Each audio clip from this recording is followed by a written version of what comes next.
Hello and a very good morning. Sun shining, so for me it's always a good morning when the sun is shining. Right, so I'm just on my way back from the pool and steam room where I've been primarily focused on flexibility, especially in my left hamstring, which can be tight and painful most days. Um, Long story short, when I joined this gym a year ago, I did so in order to focus on recovering my flexibility. And I use that small pool that I mentioned in previous videos specifically, mostly for my stretching exercises.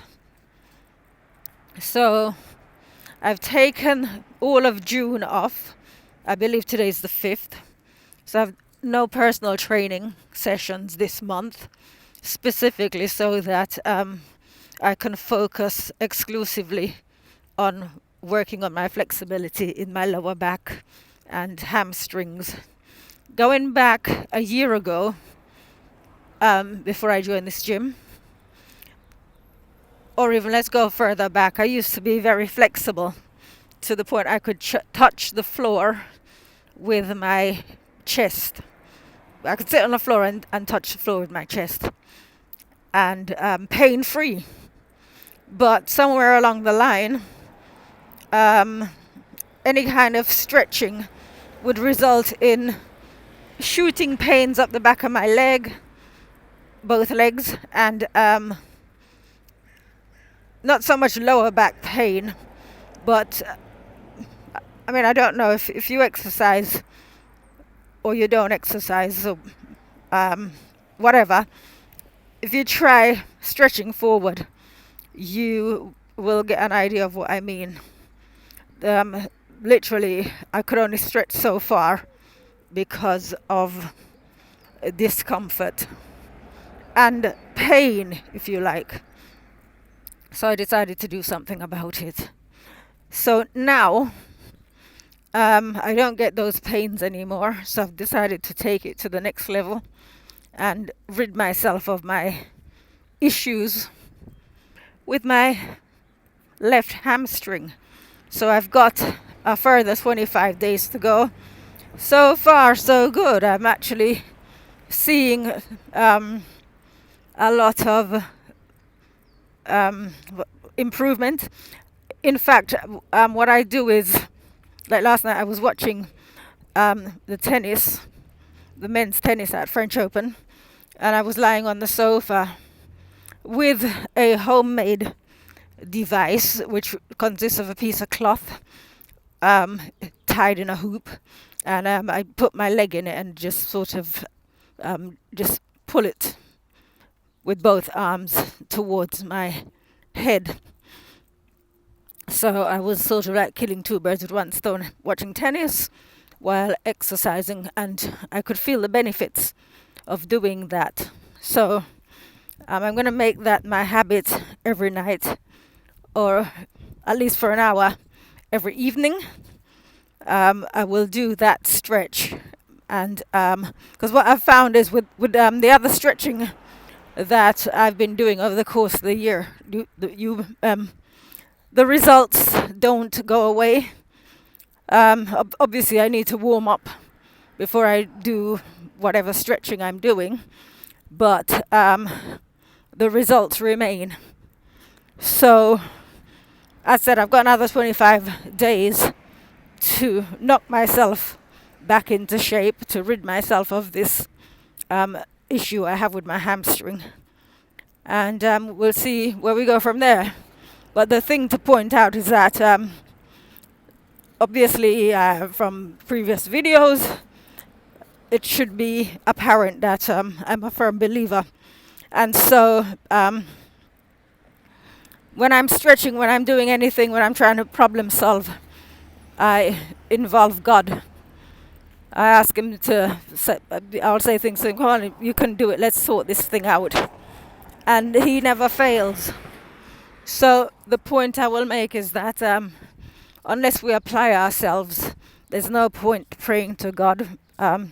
We need to do something if we need help. And I use the example of the lottery. It's like praying to God for us to win the lottery when we didn't even take the time to go and buy a ticket.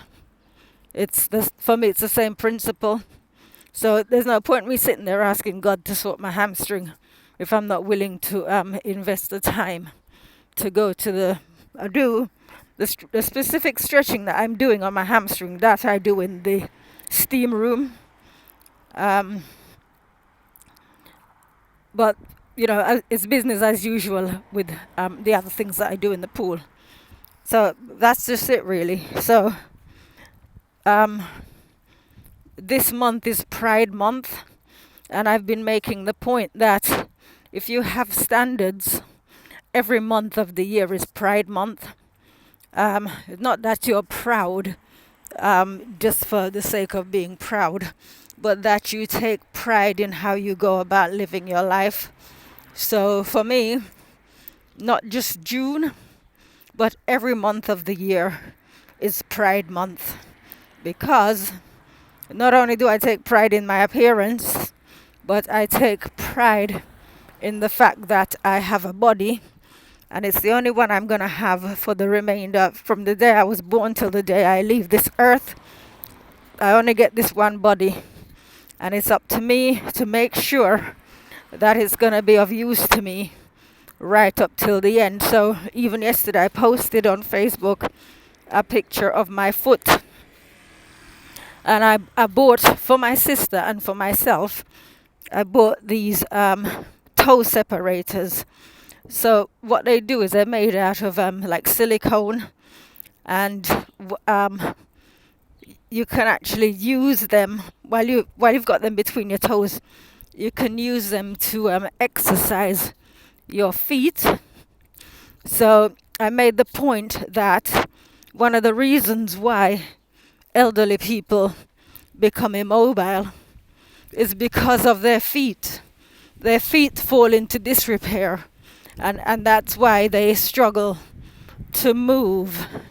And I've found as well that exercising from my feet right up all the way to my face, because I do face exercises as well, that everything, not so much face exercises, because that's cosmetic, but like with the feet exercises, they actually help with flexibility.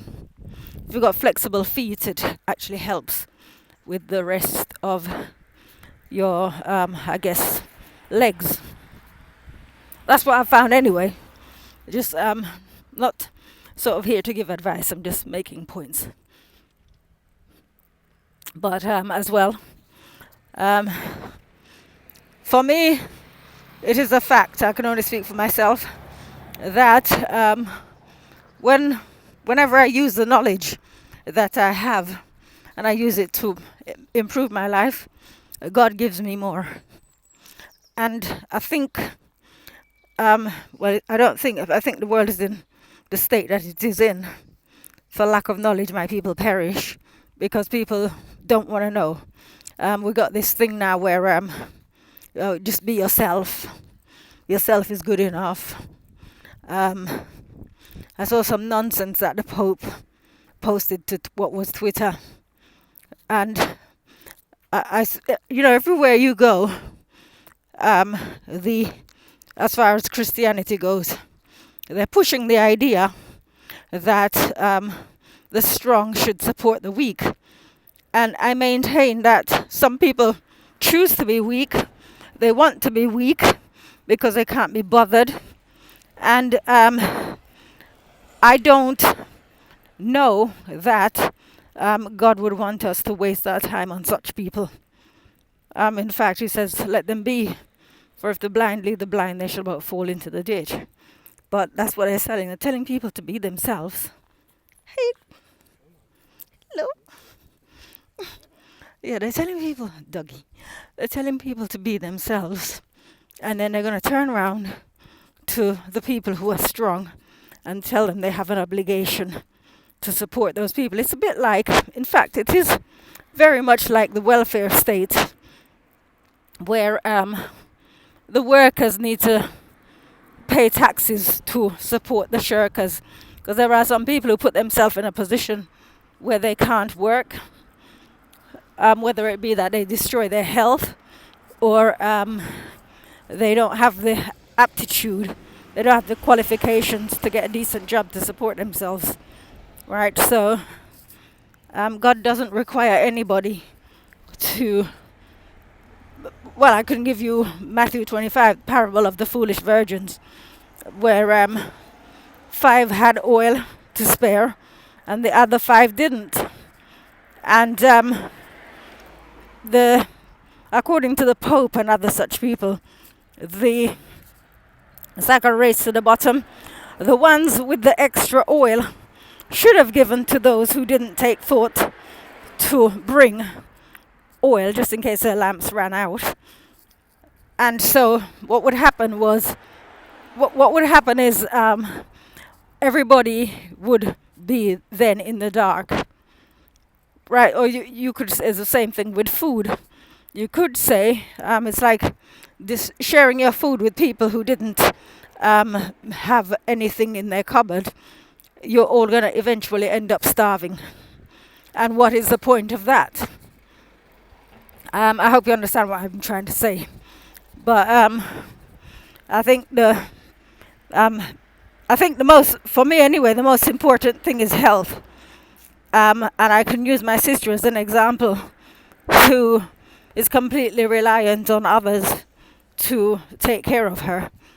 I'm never going to find myself in that kind of situation, and people will say to me, but you can't say that, you don't know what's around the corner. You can know.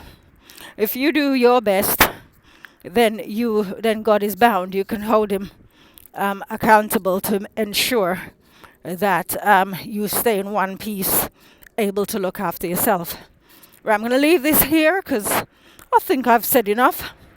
But have a lovely day and look after yourselves, because, as they say, health is wealth. Take care. Bye-bye.